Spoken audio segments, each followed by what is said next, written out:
Seguramente hayan oído hablar sobre las microalgas, pero ¿realmente saben a qué se refieren cuando hablan sobre ellas? Somos Esteban Rengifo, Andrés Felipe Pozo y Diego García y les vamos a hablar sobre las microalgas.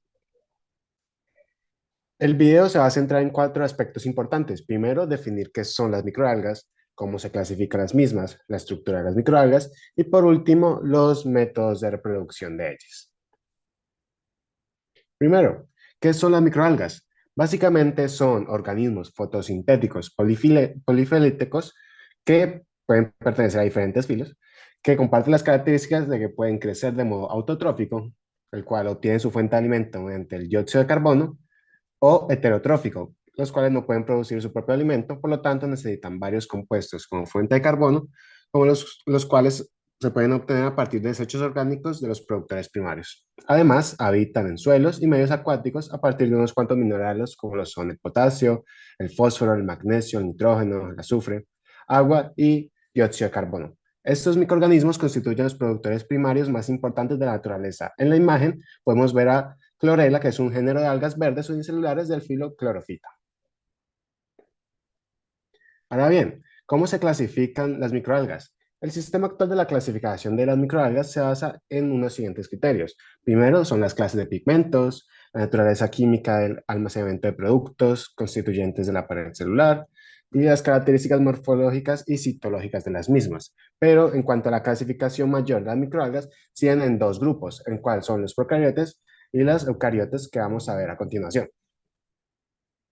En la tabla se pueden ver el nombre de las dos clasificaciones. Primero, en cuanto a procariotes, solo tenemos a las cianobacterias, cuyo nombre tradicional son algas verdes azuladas. En cuanto a los eucariotes, tenemos una gran cantidad de filos, por así decirlo, los cuales se dividen las microalgas, dentro de los cuales tenemos las rhodofitas, cuyo nombre tradicional son las algas rojas, las clorofitas, nombre tradicional son algas verdes, las dinofitas, las crisofitas, cuyo nombre tradicional son algas marrones doradas, las primnesiofitas, basillariofitas, xanthofitas, estigmatofitas y radiofitas.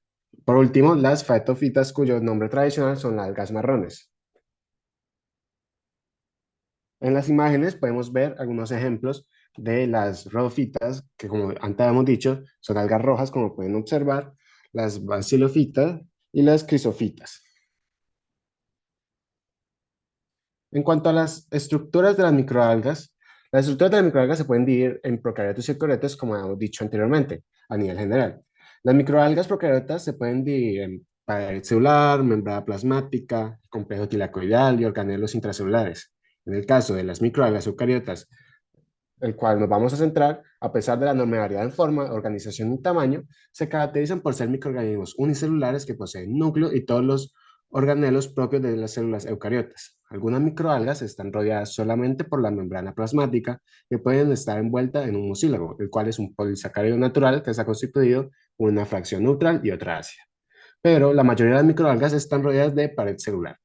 La forma y composición de la pared celular es muy variable. Puede consistir de una o más piezas e incluso algunas células llevan cuerpos calcificados conocidos como cocolitos. En cuanto a la composición, los componentes más comunes son celulosa, sílice, carbonato cálcico o proteína. Dentro de los órganos intracelulares podemos encontrar un núcleo con el material genético en cromosomas, además de tener DNA en mitocondrias y cloroplastos. Mitocondrias donde se localizan las enzimas respiratorias del ciclo de Krebs y los cloroplastos donde están los pigmentos fotosintéticos. Y la maquinaria que acompaña los fotosistemas, los ribosomas 80S y 70S. El aparato de Golgi, implicado fundamentalmente en el transporte intracelular y en la excreción de productos extracelulares, el retículo endoplasmático que atraviesa el citoplasma con funciones de síntesis y transporte, lisosomas y otros cuerpos con enzimas digestivos o maquinaria de peroxidación, vacuolas, gránulos de reserva, ya sea de gotas de aceite, gránulos de almidón, etc., microtúbulos y microfibrillas para soporte estructural y guía de movimientos intracelulares, y cuerpos basales o centriolos para la producción de flagelos o huesos mitóticos. Muchos flagelados dulceacuícolas contienen vacuolas contráctiles para el control de la presión osmótica, aunque este no es el único mecanismo de osmorregulación de microalgas, ya que pueden acumular diferentes sustancias como glicerol, galactosil, gliceridos, manitol o prolina, en función de la salinidad. Algunos organelos característicos de las microalgas son el pirenoide y la mancha ocular, aunque no están presentes en todas las especies. El pirenoide está asociado siempre al cloroplasto y es de naturaleza proteica y se cree que interviene en la conversión y translocación de grupos fotosintéticos en el cloroplasto, siendo el sitio de concentración de enzimas y sustratos para estas funciones.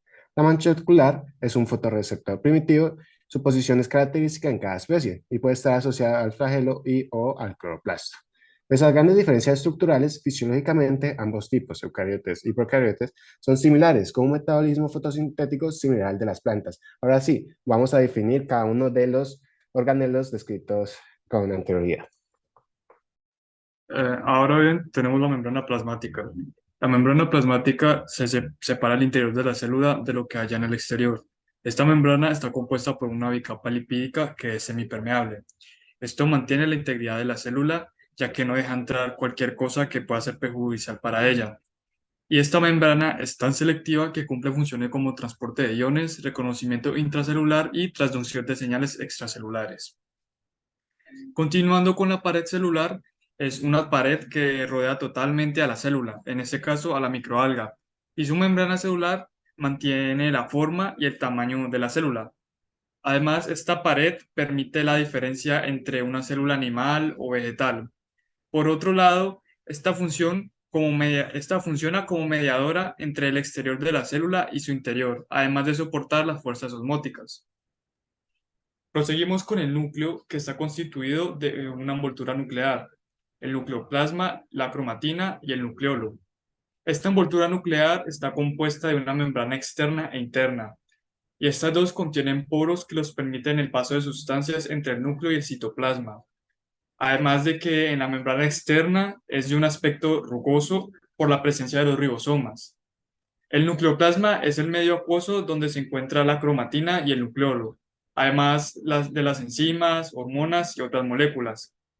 Esto tiene la función de servir como un medio de realización de reacciones metabólicas. La cromatina, por otro lado, es una sustancia que está compuesta por nucleoproteínas y ácidos nucleicos, como el ADN y el ARN. En la cromatina se condensa el ADN, que suele ser de gran longitud, y el nucleolo, que es una estructura que forma parte del núcleo y está formada por proteínas y sintetiza el ARN ribosomal. Y su función principal es el ensamblaje de ribosomas. Pasando con las mitocondrias, son organelas muy importantes en la célula, ya que en ellas se produce la mayoría de la energía que mueve la maquinaria celular. Esta está rodeada de dos membranas que se separan en tres espacios: el citosol, el espacio intermembranal y la matriz mitocondrial. Y los cloroplastos son organelas que se encuentran en las plantas y algas. Y su función es captar luz solar por medio de los pigmentos que absorben compuestos inorgánicos y los convierten en materia orgánica, para poder así conseguir su propio alimento. Ahora continuamos con los ribosomas, los cuales son los encargados de producir las proteínas y participan en el control genético de la célula. Los ribosomas se forman por dos subunidades y cada una de ellas está formada por ARN y por proteínas. La subunidad mayor contiene tres sitios o hendiduras llamados sitio A, sitio P y sitio B, los cuales son necesarios para que los ARN de transferencia se inserten y completen su proceso de traducción a proteínas. La subunidad pequeña se une gracias a la protuberancia de la subunidad grande y sirve como sitio de unión del ARN para que éste sea traducido. El aparato de Golgi es una parte de la célula formada por membranas, y hay diferentes tipos de membranas. Algunas son túbulos y algunas son vesículas. El aparato de Golgi está situado cerca del núcleo. Se dice que es un cuerpo perinuclear. El retículo endoplasmático son membranas entrecruzadas como una pared por las que pasan las proteínas. Se componen de retículo endoplasmático libre y retículo endoplasmático rugoso. Ambos están compuestos por una bicapa lipídica.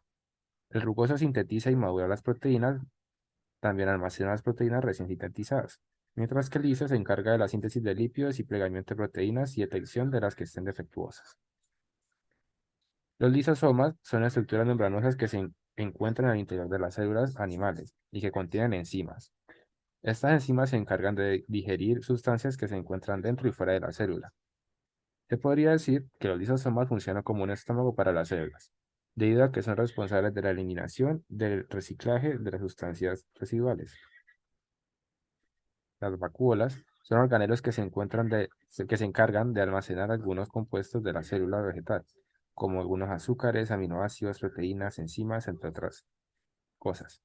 Además, se encarga de desechar sustancias tóxicas o agua, manteniendo un control de agua dentro y fuera de la célula.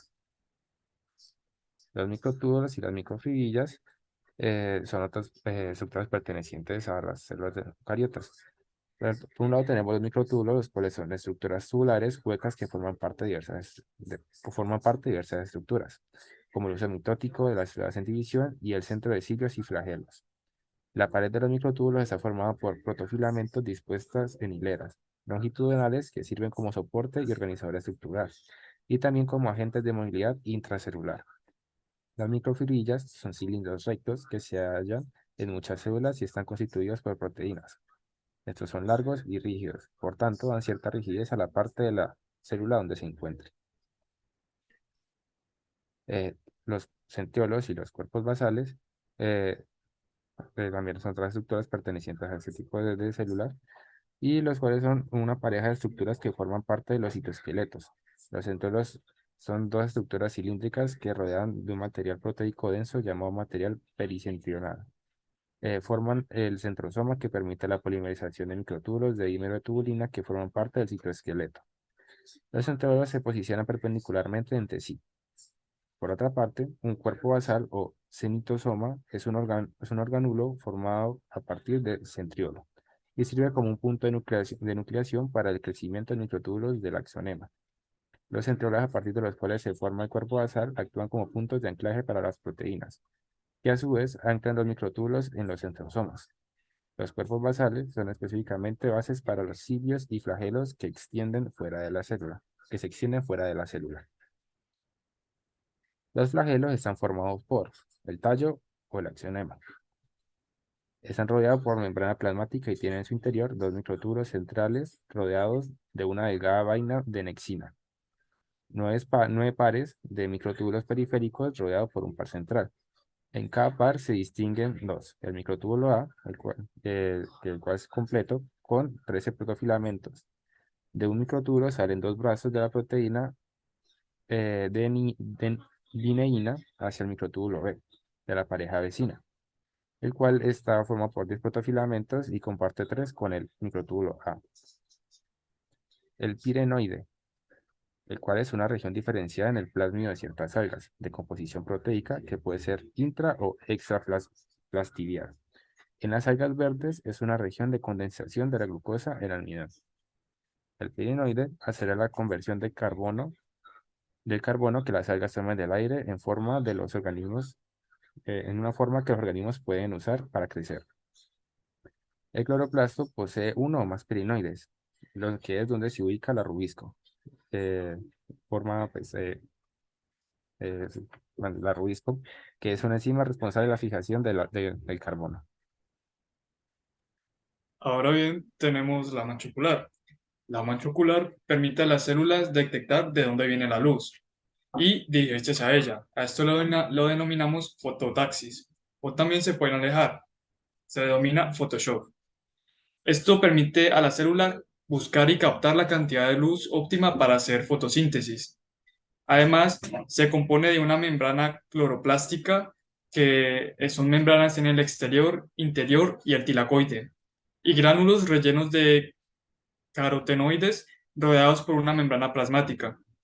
Durante la división de la célula, esta se desarma y se vuelve a ensamblar sus células hijas en unas posiciones asimétricas con relación al citoesqueleto. Las proteínas predominantes en la mancha ocular son proteínas fotorreceptoras que detectan la luz.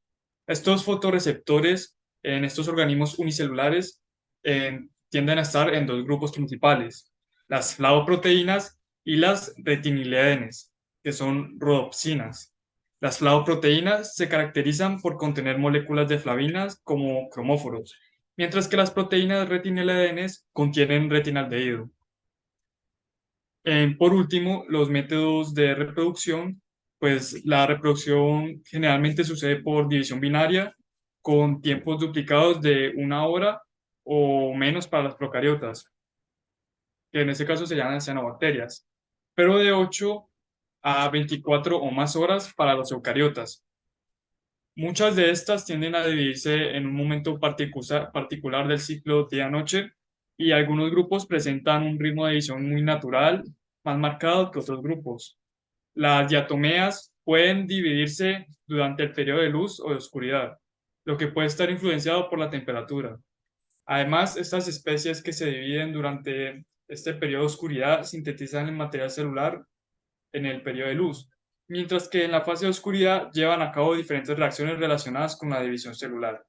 La reproducción sexual tiene lugar con una frecuencia variable en las microalgas, aunque siempre es menos frecuente que la reproducción asexual. Muchas gracias.